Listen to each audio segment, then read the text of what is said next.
Soy María Andrea Nieto y esto es El Control.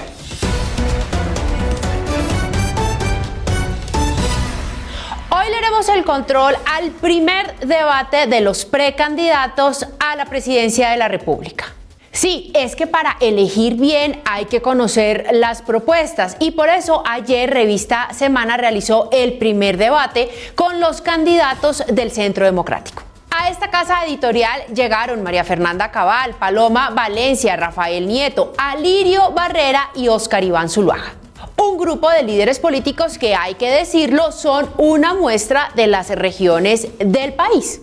Casanare, Valle del Cauca, El Cauca, Caldas y Bogotá.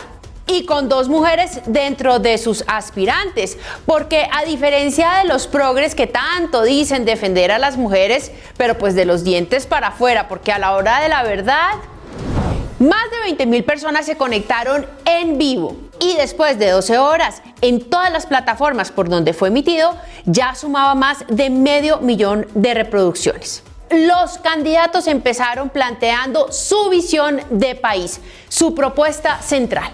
María Fernanda Cabal. Sin seguridad no hay nada. Entonces aquí vamos a fortalecer la confianza y a proteger a los miembros de la fuerza pública porque no puede ser que después terminen judicializados. Paloma Valencia. Necesitamos más fuerza pública en las ciudades. Rafael Nieto. Hay que devolver policías a la calle y quitar escoltas. Hemos perdido 32,000 policías en los últimos 2 años. Sin esa fuerza en la calle es muy difícil recuperar la seguridad ciudadana. Alirio Barrera. Yo pienso que la falta de oportunidades también trae violencia.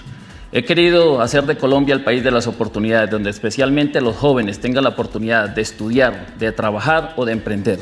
Óscar Iván Zuluaga. Seguridad sin justicia no funciona. Endurecer las penas para que no haya impunidad.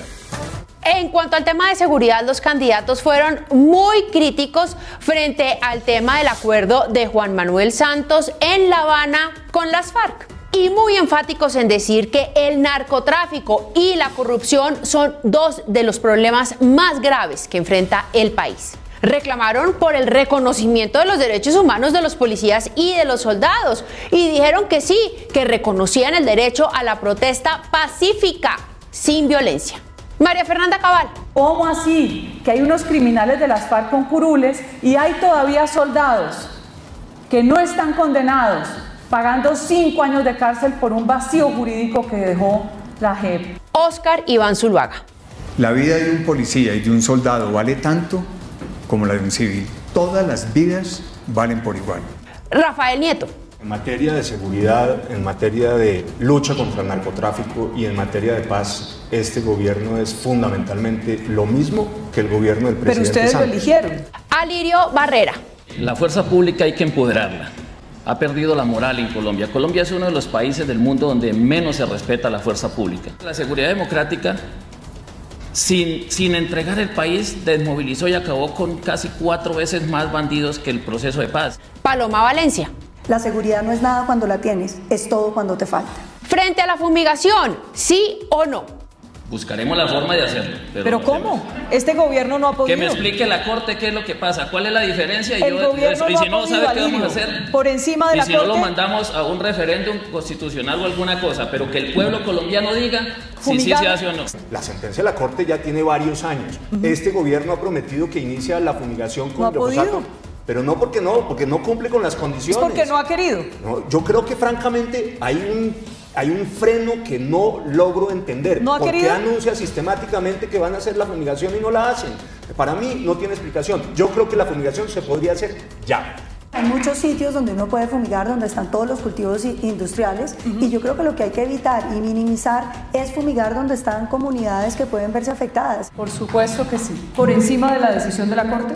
Lo que dice Rafael, la decisión de la Corte establece que hay que hacer una consulta, que es lo más absurdo, que ponen a consultar porque son minorías étnicas cuando están delinquiendo. Pero como estamos en el mundo al revés, pues hay que fumigar y hay que conminar a la Corte y además, si no, comparto que hay que hacer un referendo. Estoy seguro y lo sé, que hay lugares en los que se puede actuar de manera inmediata cumpliendo los protocolos de la Corte Constitucional. Hubo varias críticas frente al gobierno del presidente Iván Duque. El más contundente fue Rafael Nieto. Lo elegimos en esta materia con unas banderas y unos programas que el presidente Duque no ha cumplido. Hace mejor lo que hacía Santos, pero no hay ningún cambio de carácter estratégico. Y como no hay cambios de carácter estratégico, tenemos la realidad que hoy tenemos. Estamos inundados de coca, por un lado. Hasta junio teníamos 6.220 homicidios, es decir, vamos a terminar el año con 12.450, 12.500 homicidios, que son muchos más que los 11.880 del 2019 y muchos más que los 11.535 del 2015 antes de la firma del Pacto de Santos con las FARC. Paloma Valencia. Lo que nos dejó Santos es una cosa muy compleja, porque es que a la gente se le olvida que el propio Sergio Jaramillo decía, es que construir la paz nos va a costar 20 o 30 años. Entonces terminamos con toda la violencia que se sabía, Vicky, que iba a venir después de ese acuerdo. Y esa es la violencia que estamos viviendo los colombianos. Yo creo que el gobierno ha hecho unos esfuerzos que son insuficientes, por supuesto que son insuficientes, pero creo que eso tiene que ver porque nos dejaron amarrados también en los temas de cultivos ilícitos. María Fernanda Cabal. A mí que me duele, y se lo digo con toda honestidad, que el presidente Duque no se hubiera rodeado de los mejores. Él tuvo la oportunidad de tener un gabinete de lujo, porque en este país hay gente muy buena, y lo hubieran protegido además a él. Eso no sucedió, ese es un reparo que tengo. Se dejó mucha gente del gobierno anterior, se decidió no usar el espejo retrovisor. Barrera y Zuluaga en este bloque, aunque reconocieron falencias del gobierno de Duque, lo apoyaron. Frente a Gustavo Petro, Óscar Iván Zuluaga fue el más crítico. La izquierda no sabe generar empleos. El empleo no se genera con el Estado. Eso es falso.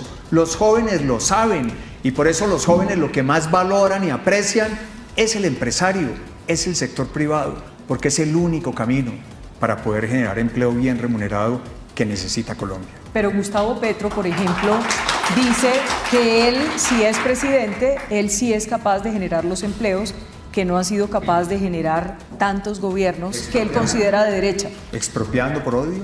¿Qué experiencia tiene? Recordemos el desastre y el fracaso de Bogotá. Generar Él no empleo. sabe, jamás ha pagado una nómina. No sabe qué es pagar una seguridad social. María Fernanda Cabal. No tiene ni idea de lo que es Es un discurso de odio. generar su propia riqueza. No sabe, él entendió que la política era un negocio.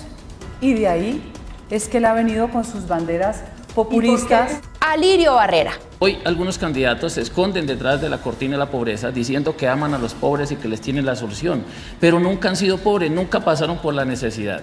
La crítica más aguda fue la de Rafael Nieto, cuando le preguntaron si había uribismo o duquismo. Hay duquistas como Macías o Eva Rodríguez y la lista no es mucho más larga que esa. Ay, es que en todas partes se cuecen habas. El próximo mes de noviembre se conocerá el nombre del candidato o candidata del Centro Democrático.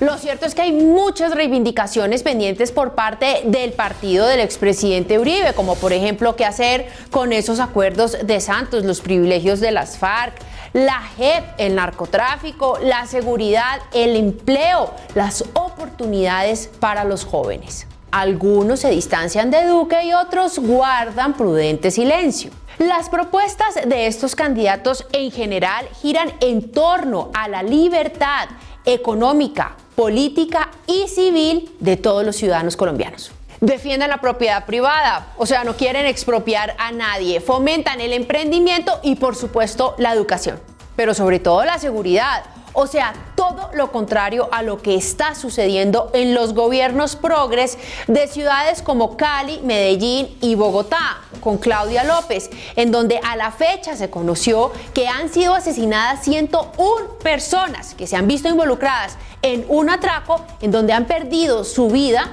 por cuenta de una billetera, una bicicleta o un celular. Entre más propuestas, más debates y entre más debates, más democracia. Por eso esperamos con ansias el próximo grupo de precandidatos. ¿Qué pasa si Petro gana? Colombia entra en una crisis económica gigante.